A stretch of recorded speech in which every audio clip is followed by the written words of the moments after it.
class, we've got this worksheet here. Why don't you start filling this in while I go out for a bathroom break. Yeah, I'll be right back, kid. You get going on that one, all right.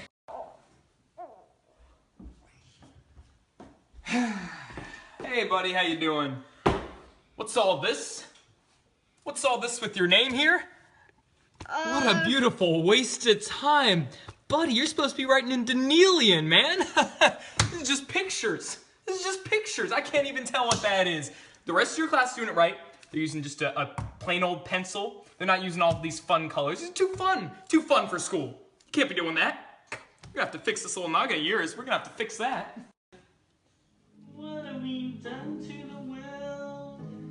Look what we've done. What about all the kids that you played your only son? Did you ever start to notice all the children dead from war? Did you ever start to notice who's crying at the sleeping shore?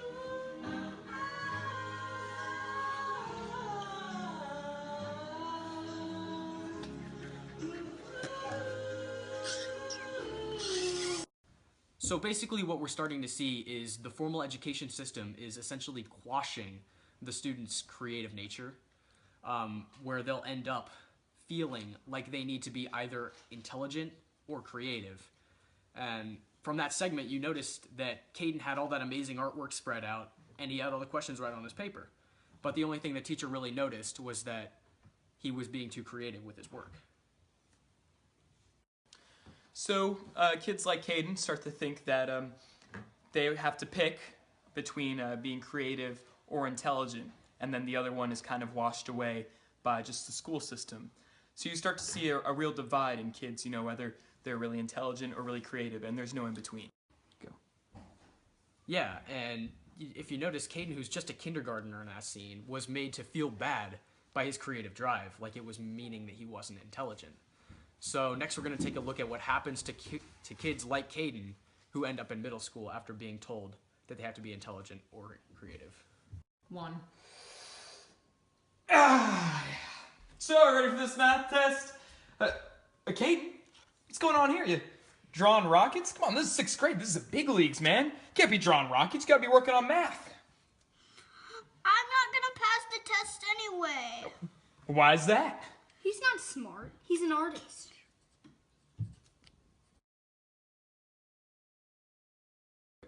Okay, so this section is going to be on convergent versus divergent thinking. So the first thing we're going to do before we start explaining it is take a little quiz on each of these topics. So in a minute we're going to flip to the questions, and we just need everyone to get out a paper so that they can answer the questions.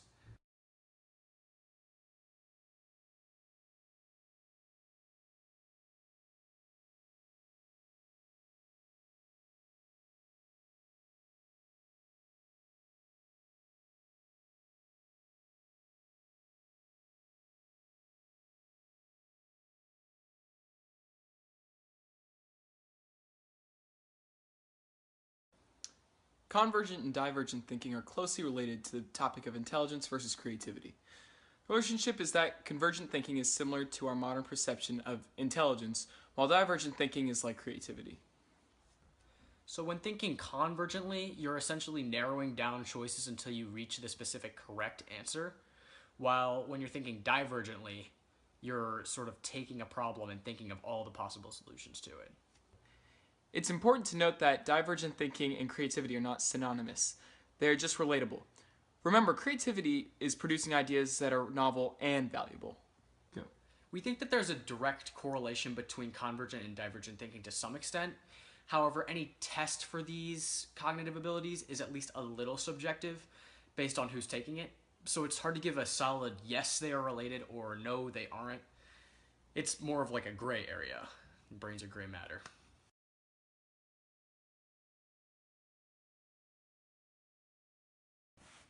Okay, so now we're going to go through the 4 different types of learning in a sort of cartoon way.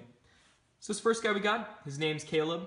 He excels in just a regular old classroom type deal. He's great with the multiple choice tests and other just standardized testing like the SAT, things like that. That's really where he hits it home. Over here, we've got Jimmy. He's a creative learner.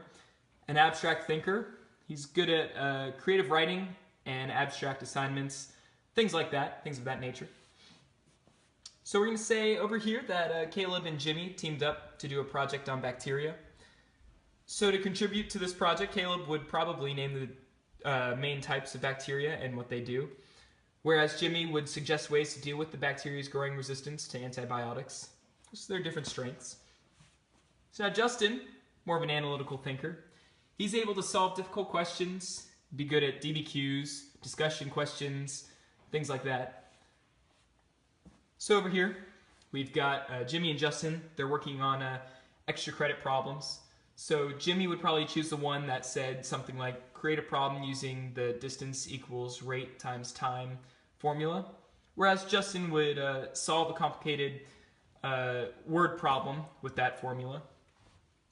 Over here we have Terry, a practical learner. So worldly and street smart person. They're good at applying what they learn to real world scenarios, and they're able to implement theories, things like that. So over here, we've got Justin and Terry working on some essay questions. So Justin would probably pick the one that said something along the lines of compare, contrast, and evaluate the arguments of those who supported slavery versus those who did not in the Civil War. Whereas Terry would choose the one that says discuss the applicability of lessons from the Civil War to modern countries that are internally divided. So who is the smartest between these four?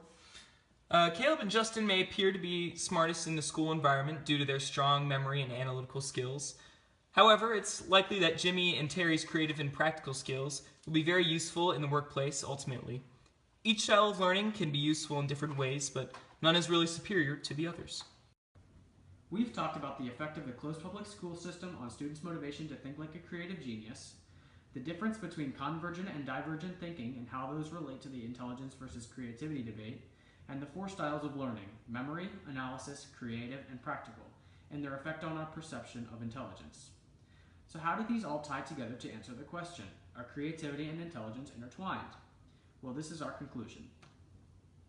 Intelligence is like a big ocean, and the ocean has a lot of different ecosystems within, like the coral reef, the midnight zone, the beach, and etc. These regions are like the different types of intelligence and learning styles: convergent and divergent, analysis, memory, practicality, and creativity. Some of these ecosystems are going to strive. There are going to be plenty of food for the animals and life's good. But some of the ecosystems aren't quite as successful as others. Maybe the coral reef is struggling. Each of the ocean's ecosystems is critical to its diversity, but you can't pick one single ecosystem and judge the ocean's ability to facilitate life with just that. There are too many different aspects of the ocean of intelligence.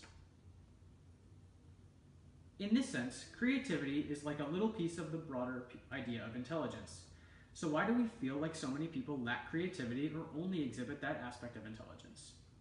At least part of the answer comes back to public schools.